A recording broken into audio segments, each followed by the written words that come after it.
lovely wife requested to make the ice cream less creamy, plus to make the chocolate ice cream more chocolatey. So let's make the chocolate ice cream first. Here are the ingredients: whipping cream, 350 grams, 1 can of condensed milk equivalent to 370 grams, full cream milk, 210 grams, 60 grams of cocoa powder, and a pinch of salt. For the procedure, prepare and weigh all the ingredients accurately. Then, whip the cream using an electric mixer until light and fluffy.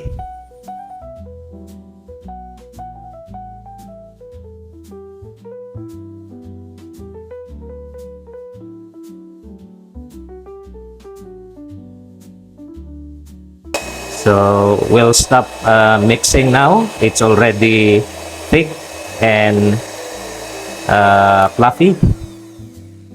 Then we'll add the rest of the ingredients. For full cream milk, we just need 210 grams.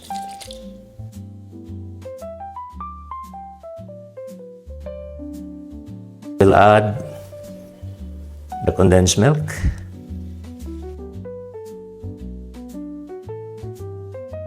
Then the cocoa powder.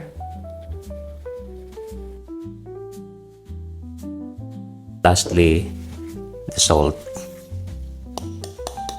We'll mix it first using this spatula.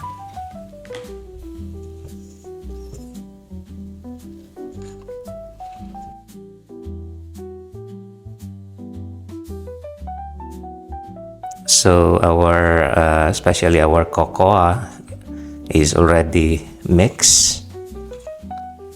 So we'll do the final mixing using the electric hand mixer.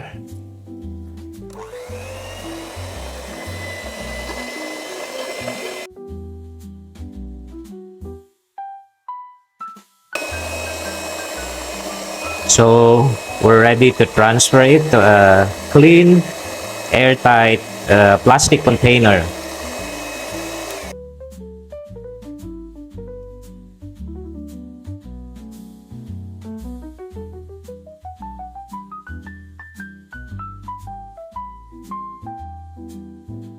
We'll cover it and then we'll place it inside the freezer for at least 6 hours.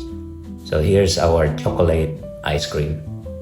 Next, let's make the lemon ice cream. For the ingredients, it's basically similar to that of the chocolate ice cream, except for the flavor. For this ice cream, we're going to use lemon juice, 120 grams, extracted from these 2 lemons. For the procedure, again, it's similar to that of chocolate ice cream. You prepare and weigh all the ingredients accurately, and then you whip the cream in a bowl using an electric mixer until light and fluffy.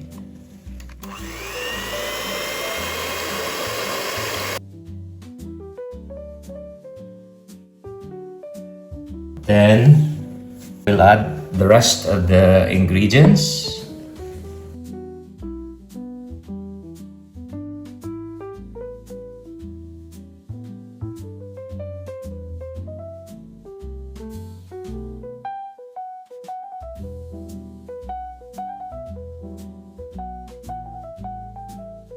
Then lastly, the lemon juice. Then we'll mix this first using the spatula.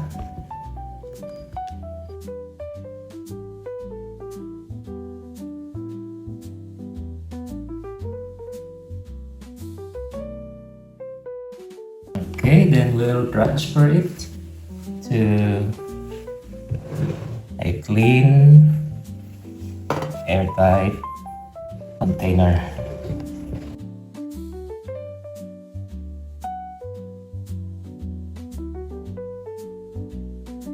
We'll cover it and put it inside the freezer for at least 6 hours. So you have your lemon ice cream. So that's how simple it is to make chocolate and lemon ice cream. If you find this video useful, please don't forget to like and subscribe to be updated with my coming videos. Thank you very much and God bless.